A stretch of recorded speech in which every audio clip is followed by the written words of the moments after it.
Okay, here we go. This is the next update video that I delayed doing. I haven't been feeling up to doing much lately, but there has been some good news about some of my bodily changes. Since last month. Yeah, since last month when my breasts, how I mentioned in my last video, they've gone up in size. And now I'm a 32 double D. They have done some more filling in. As you can see, that's practically their size. How it's looking like now. And I've noticed there's been some issues I've been having related. Part of it's like because I have Asperger's, and part of it's my transition, and part of it's like right now it's hormonally my time of the month and I'm feeling it, having cramps. And I haven't had cramps this bad for a while. And I'm having lots of breast pain on and off. That's kind of frustrating. It just hit right here on this side and like right through here. And usually the pain, it just hits like that and just dissipates quickly. And that's uncomfortable. And the way they've been growing, I think if they keep going this way, I'm going to end up being a triple D. And if I become a triple D, that's going to be, yeah. It's not fun going through breast growth, but in the end, I feel it's worth it. Because I have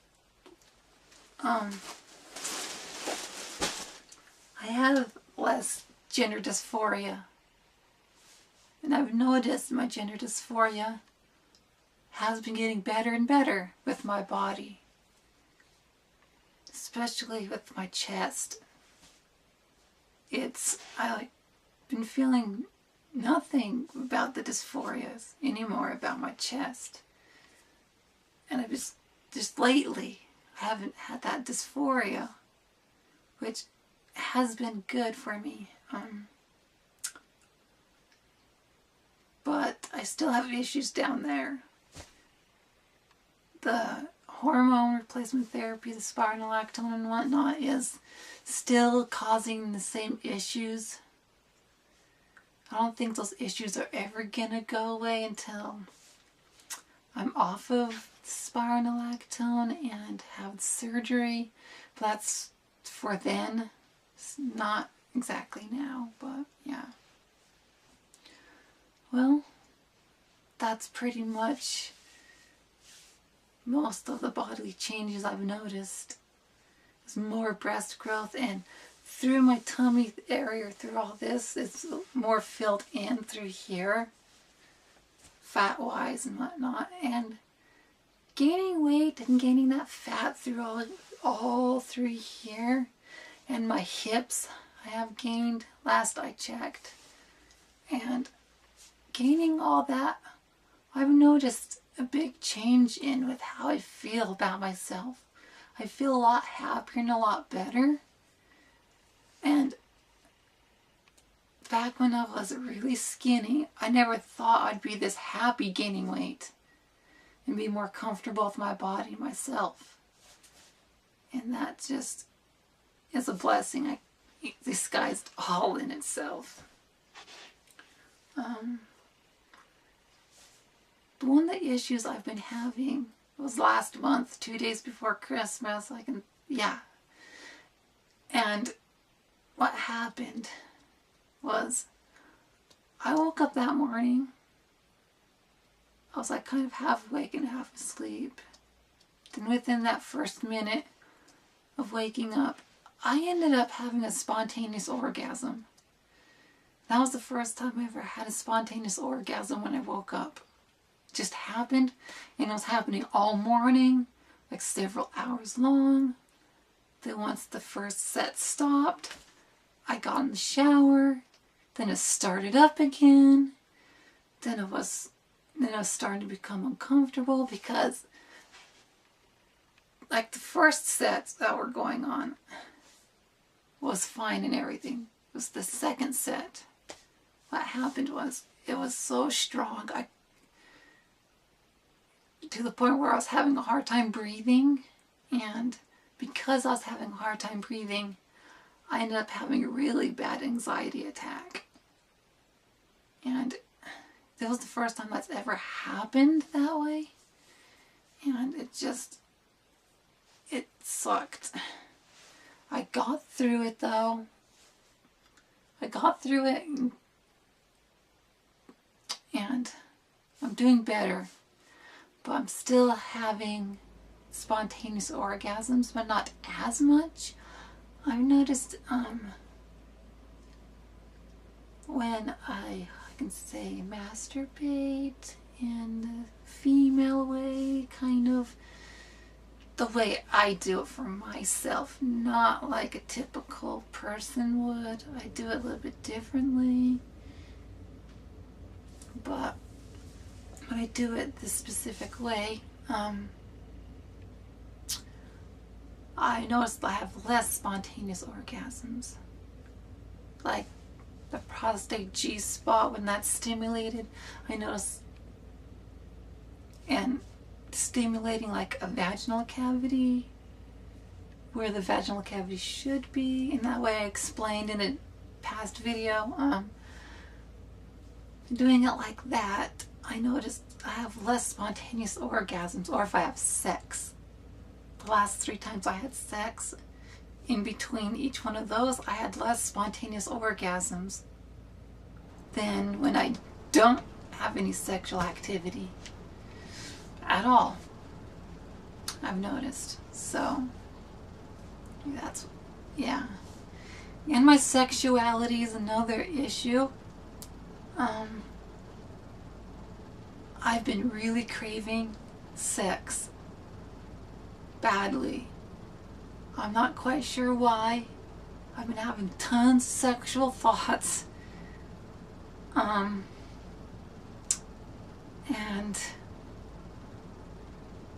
the biggest one that keeps coming to mind is one person's genitalia, having sex with it that way.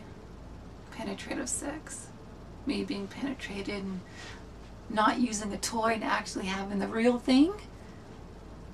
But that's making me feel really uncomfortable, to the point where I ended up crying. And I just, because I still feel like a lesbian.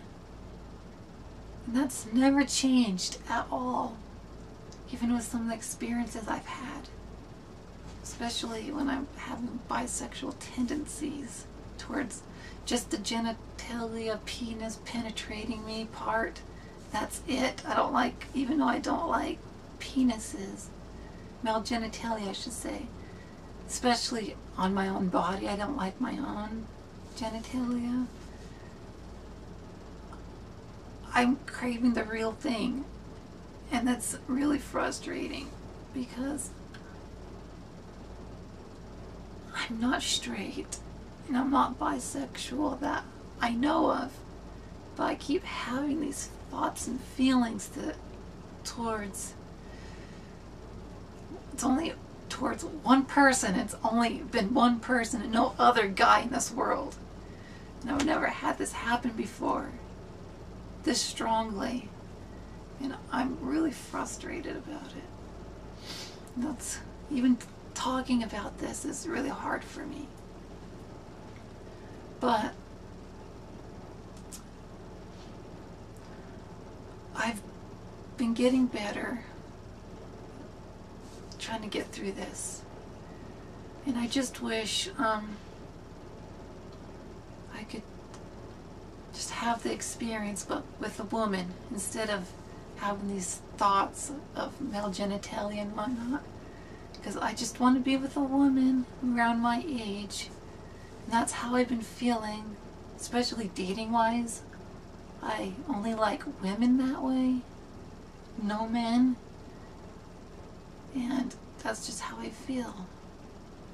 And it's just kind of frustrating because I have Asperger's, so my body is like hormone wise and everything, it's like telling me one thing, then my brain functions like thoughts and everything are on the complete opposite of what my body's telling me, and it's just like not lining up with each other. It's like, yeah, and it's kind of frustrating trying to go through this when you have Asperger's and your body wants one thing and you think another way, and you know what you actually really want, but your body's saying you want this, and it's not coinciding with each other.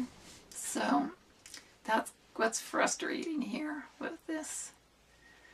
And I've kind of, because my Asperger's, some of the symptoms seem like it's getting a little worse, but it is what it is.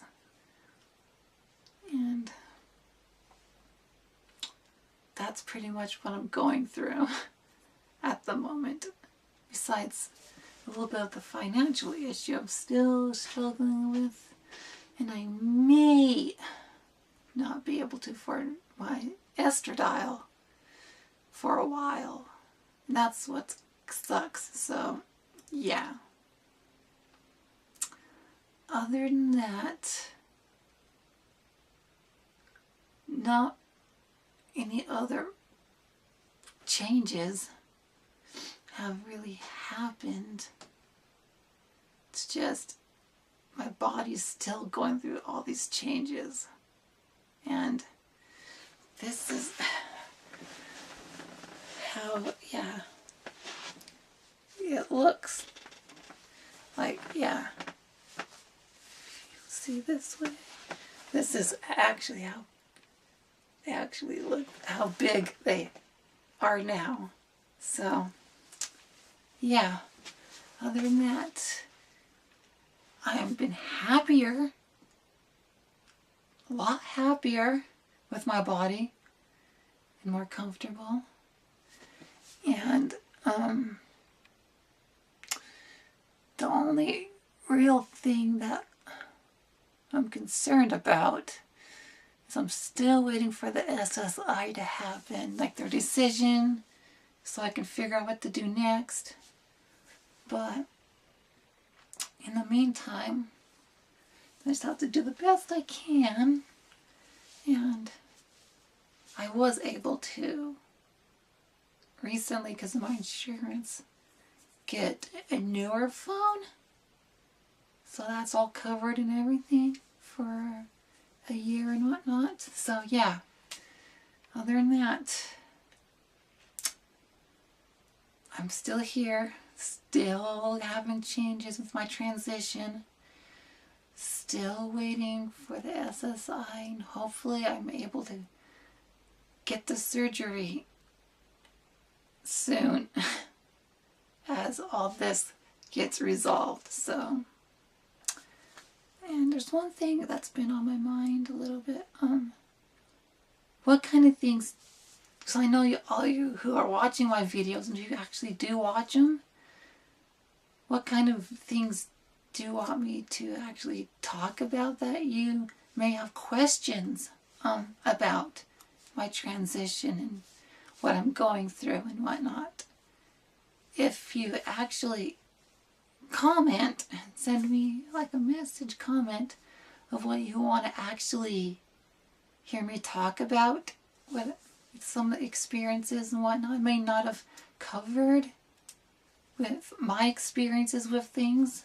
I would appreciate it if you comment and tell me what you want to hear, so I can make more videos, because I do want to do more videos on my channel, but right now I just don't really have any ideas of what to do. So I just want your suggestions with everything you want to know more about.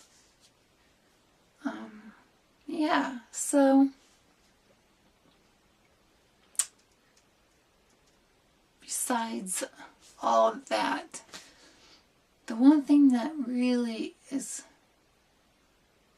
not changed anymore is the facial hair, like the hair through here on my chin and a little bit through here. The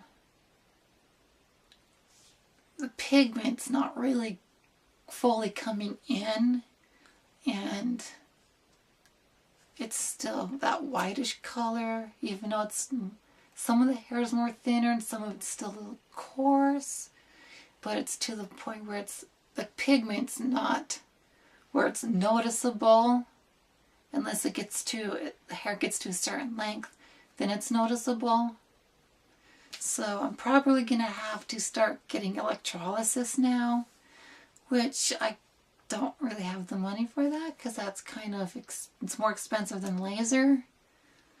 And with the treatment plus numbing, it's, yeah, because they have to stick the needle in the follicle where the hair comes out of, and then zap it and pull the hair, and I heard that that's quite painful.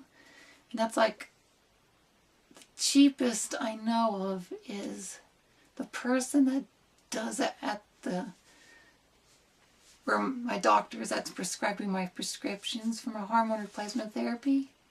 They have a person there that does electrolysis, but she hasn't had any openings for a long time, so. And it's $60 plus $35 for numbing. So that's about like $95 or so. Yeah, that's expensive for 1 hour treatment. That's an hour treatment. And for laser, for that same amount of time, I was spending around 29, 30, maybe a little less, maybe more, depending on what's going on with the company that month and if they're having promotions and whatnot. So, yeah, that kind of sucks. But I'm still doing the best I can, and yeah. And I noticed my face is a lot better, so, with the changes now. So, yeah. Other than that, no other real physical, mental, and non-other changes in what's going on in my life right now. So, until my next video, comment, rate, and subscribe, and boop!